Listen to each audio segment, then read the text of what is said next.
Hello everyone. तो हम आगे बात कर लेते हैं भागवत गीता की। इसमें 18 चैप्टर्स हैं और इनको 3 पार्ट्स में डिवाइड किया गया है। इसमें पहला है कर्म योग, दूसरा है भक्ति योग और तीसरा है ज्ञान योग। तो अभी हम बात करेंगे कर्म योग की, जिसका सार है कि कर्म किए जा, फल की इच्छा मत कर। इसे कर्म योग कहा गया है भागवत गीता में और इसे सर्वश्रेष्ठ माना गया है। भागवत गीता के अनुसार किसी भी इंसान की सफल जिंदगी के लिए कर्म योग का होना बहुत ज़्यादा महत्वपूर्ण है। लेकिन जब हमें सुनने को मिलता है कि कर्म किए जा, फल की चिंता मत कर, तो कभी कभी यह काफ़ी अजीब लगता है कि कोई काम हम बिना फल की चिंता के कैसे कर सकते हैं। आखिर हम कोई संत या सन्यासी तो है नहीं। लेकिन ये जो श्लोक है, सूत्र है, जो ये कर्म योग, इसको गलत ढंग से समझना हुआ अगर हम ऐसा सोचते हैं। दरअसल ये तो हमें सिर्फ सलाह देता है कि आप बस अपना काम करें, उस काम का क्या रिजल्ट होगा उस पर ज़्यादा ध्यान ना दें। यह हमें अपने आप आज में जीने को कहता है। आज में जीना ही पल में जीना है। पल में जीने के मायने हैं आप जहाँ हो, जिस हाल में हो, उसे भरपूर जियो, उस पल का पूरा मज़ा लो, एंजॉय करो उसको। इसका मतलब है कि आप अपना जो भी काम कर रहे हैं उसमें पूरी तरह डूब जाओ। उसमें डूबने के मायने हैं कि आप उस पल अपना 100% दे रहे हैं।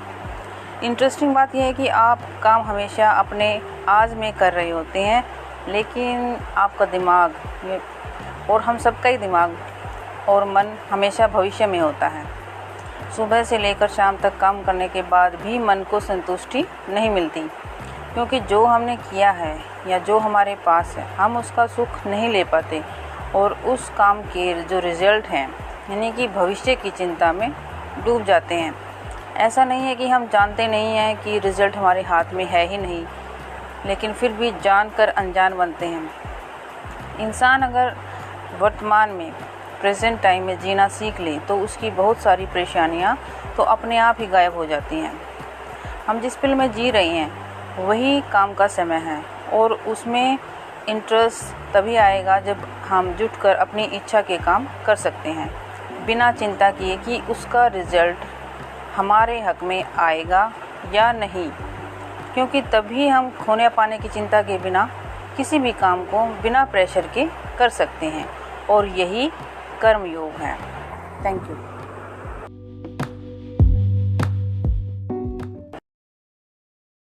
सेकंड है हमारा भक्ति योग। तो अर्जुन के प्रश्न का उत्तर देते हुए भगवान श्री कृष्ण भगवत गीता में कहते हैं, जो व्यक्ति अपना मन सिर्फ मुझ में लगाता है और मैं ही उसके विचारों में रहता हूँ, जो मुझे प्रेम और समर्पण के साथ भजते हैं और मुझ पर पूर्ण विश्वास रखते हैं, वो उत्तम श्रेणी के होते हैं। यही भक्ति योग का सार है। भक्ति योग है क्या? व्हाट इज़ भक्ति योग? भक्ति व योग संस्कृत के शब्द हैं। योग का अर्थ है जुड़ना अथवा मिलन, और भक्ति का अर्थ है दिव्य प्रेम, ब्रह्म के साथ प्रेम, परम सत्ता से प्रेम।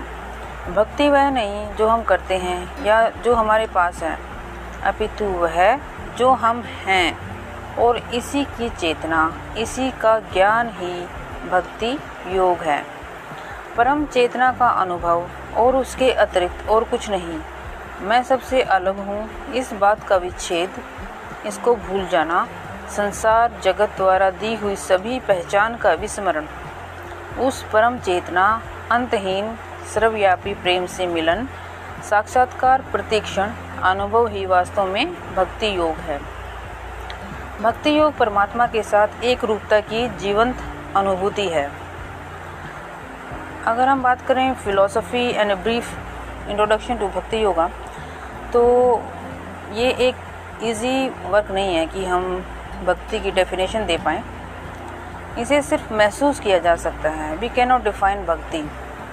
हम हर श्वास के साथ भक्ति में लीन हो सकते हैं। यह वो दिव्य प्रेम है जो हमें निखारता है, उल्लास जगाता है, बदलाव लाता है और हर पल हमारे अस्तित्व की गहराइयों को छूता है। भक्ति इस दिव्य प्रेम को प्राप्त करने की बजाय उन बंधनों से मुक्त होना है जो हमने इसके विरुद्ध खड़े कर रखे हैं, समझ रखे हैं। यह हमारे भीतर अनंत के द्वार खोलती है। यह हमारे आत्मन का वह दिव्य प्रकाश है जो हमारे नेत्रों से दिव्य प्रेम के रूप में अभिव्यक्त होता है। भक्ति एक अनुभव है, ज्ञान है कि सब कुछ परमात्मा ईश्वर का प्रतिबिंब है। अगर हम बात करें कि इसका इतिहास क्या है, what is the history of भक्ति योगा। भक्ति जो कि अनंत से मिलन भी समझा जाता है। मानव सभ्यता जितनी ही पुरानी है, श्वेताश्वर उपनिषद में औपचारिक रूप से इसे अनंत असीम ईश्वर के प्रति प्रेम के अभिव्यक्ति के रूप में दर्शाया गया था। काफ़ी समय के पश्चात श्रीमद् भागवत गीता में इसे मुक्ति अथवा अंतिम सत्य के अनुभव करने का मार्ग बताया गया है। इसके साथ ही नारद भक्ति सूत्र में इसे भगवतम के रूप में बताया गया है। इसके का मार्ग बताया। अगर हम भक्ति के विभिन्न भाव और रस की बात करें तो हरिदास साहित्य में भक्ति के रूपों को इस तरह समझाया है। इसे पंचविद्या भाव भी कहते हैं। जैसे कि शांत भाव, जब भक्त आनंद में शांत प्रसन्नचित होता है और गान अथवा नृत्य द्वारा अपने को अभिव्यक्त न करना, ये शांत भाव है। दास्य भाव, हनुमान जी की भांति परमात्मा की सेवा करना। थर्ड है वात्सल्य भाव, मैया यशोदा की तरह ईश्वर को शिशु रूप में पालना।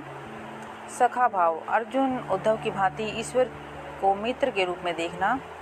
माधुर्य अथवा कांत भाव, यह भक्ति का सर्वश्रेष्ठ भाव है, जहाँ भक्त ईश्वर को अपने प्रियतम के रूप में देखते हैं और उनसे प्रेम करते हैं। राधा, मीरा, ब्रज की गोपियों ने इसी प्रकार का प्रेम और इसी प्रकार की भक्ति की। अब बात करते हैं नवविधा भक्ति। श्रीमद् भागवत में भक्ति का 9 रूपों में वर्णन किया गया है।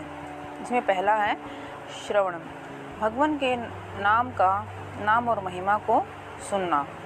दूसरा है कीर्तनम, भगवान की स्तुतियों का गायन करना। तीसरा है स्मरणम, भगवान को याद करना। नेक्स्ट है पाद सेवनम, भगवान के कमल रूपी पैरों की सेवा करना। नेक्स्ट है अर्चनम, भगवान की पूजा करना। नेक्स्ट इज़ वंदनम, भगवान की प्रार्थना करना। नेक्स्ट इज़ दास्यम, भगवान को स्वामी मानना और उनकी सेवा दास भाव से करना। नेक्स्ट है सख्यम, यानी कि मित्र भाव से भगवान की सेवा करना। लास्ट वन इज़ आत्मनिवेदनम, भगवान को पूरा समर्पित हो जाना। तो जो भक्ति, समर्पण और श्रद्धा का पथ है, एक भक्त ही भय व चिंता से संपूर्ण मुक्ति महसूस कर सकता है। एक भक्त ही भौतिक जगत के दुखों व मुश्किलों से परे जा सकता है। एक सच्चे भक्त की अपनी कोई व्यक्तिगत इच्छा नहीं होती है, मोक्ष प्राप्त करने की भी नहीं। एक भक्त के हृदय में भक्ति की ज्योत, उस पर गुरु कृपा से सत्संग व अन्य भक्तों की संगति के कारण और भक्तों और साधकों की बातें, किससे श्रवण करने से सदैव प्रज्वलित रहती हैं। कि अकॉर्डिंग टू श्री रविशंकर, जब नदिया का सागर से मिलन होता है तब नदी को यह पता चलता है कि वो चिरकाल से सागर ही थी। इसी प्रकार जिस क्षण एक भक्त श्रद्धा भाव से ईश्वर के प्रति समर्पित हो जाता है, वो तत्क्षण ईश्वर हो जाता है। तो ये जो सारी बातें थी, दिस इज़ ऑल अबाउट भक्ति योग। Thank you.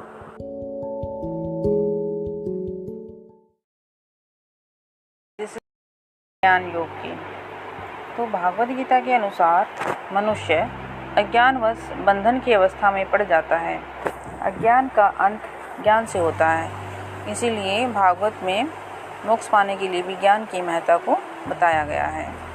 भागवत गीता के अनुसार जो ज्ञान के टाइप्स हैं, फर्स्ट इज तार्किक ज्ञान, वस्तुओं के बाह्य रूप को देखकर उनके स्वरूप की चर्चा बुद्धि के द्वारा करता है। बौद्धिक अथवा तार्किक ज्ञान को विज्ञान कहा जाता है। तार्किक ज्ञान में ज्ञाता और अज्ञेय का द्वैत विद्यमान रहता है। दूसरा है आध्यात्मिक ज्ञान, वस्तुओं के आभास में व्याप्त सत्यता का निरूपण करने का प्रयास करता है, जबकि आध्यात्मिक ज्ञान को ज्ञान कहा जाता है। आध्यात्मिक ज्ञान में ज्ञाता और अज्ञेय का द्वैत नष्ट हो जाता है। ज्ञान शास्त्रों के अध्ययन से होने वाला आत्मा का ज्ञान है। जो व्यक्ति ज्ञान प्राप्त कर लेता है वह सब भूतों में आत्मा को और आत्मा में सब भूतों को देखता है। वह विषयों में ईश्वर को और ईश्वर में सबको देखता है। ज्ञान की प्राप्ति के लिए मनुष्य को अभ्यास करना पड़ता है। श्रीमद् भागवत गीता के अनुसार ज्ञान प्राप्त करने की विधि ज्ञान योग जो भगवत गीता में है, तो उसके लिए एक पद्धति का प्रयोग हुआ है। जैसे जो व्यक्ति ज्ञान चाहता है उसे शरीर, मन और इंद्रियों को शुद्ध रखना पड़ता है। इंद्रियां और मन स्वभावतः चंचल होते हैं, जिसके फलस्वरूप वे विषयों के प्रति आसक्त हो जाते हैं। इसका परिणाम यह होता है कि मन दूषित हो जाता है, कर्मों के कारण अशुद्ध हो जाता है। यदि मन और इंद्रियों को शुद्ध नहीं किया जाए तो साधक ईश्वर से मिलने से वंचित हो जाता है, क्योंकि ईश्वर अशुद्ध वस्तुओं को नहीं स्वीकार करता है। मन और इंद्रियों को उनके विषयों से हटाकर ईश्वर पर केंद्रीभूत कर देना भी आवश्यक माना जाता है। इस क्रिया का फल यह होता है कि मन की चंचलता नष्ट हो जाती है और वह ईश्वर के अनुशीलन में व्यस्त हो जाता है। नेक्स्ट है, जब साधक को ज्ञान हो जाता है तब आत्मा और ईश्वर में तादात्म्य का संबंध हो जाता है। वह समझने लगता है कि आत्मा ईश्वर का अंग है। इस प्रकार की तादात्म्यता का ज्ञान इस प्रणाली का तीसरा अंग है। श्रीमद् भागवत गीता के अनुसार ज्ञान योग का जो सार है वो है, गीता में ज्ञान को पुष्ट करने के लिए योगाभ्यास का आदेश दिया जाता है। यद्यपि गीता योग का आदेश देती है, फिर भी वह योग के भयानक परिणामों के प्रति जागरूक रहती है। भगवान को अपनाने के लिए इंद्रियों के उन्मूलन का आदेश नहीं दिया गया है। ज्ञान से अमृत की प्राप्ति होती है, कर्मों की अपवित्रता का नाश होता है और व्यक्ति सदा के लिए ईश्वरमय हो जाता है। ज्ञान योग की महत्ता बताते हुए भागवत गीता में कहा गया है, जो ज्ञाता है वह हमारे सभी भक्तों में श्रेष्ठ है। जो हमें जानता है वह हमारी आराधना भी करता है।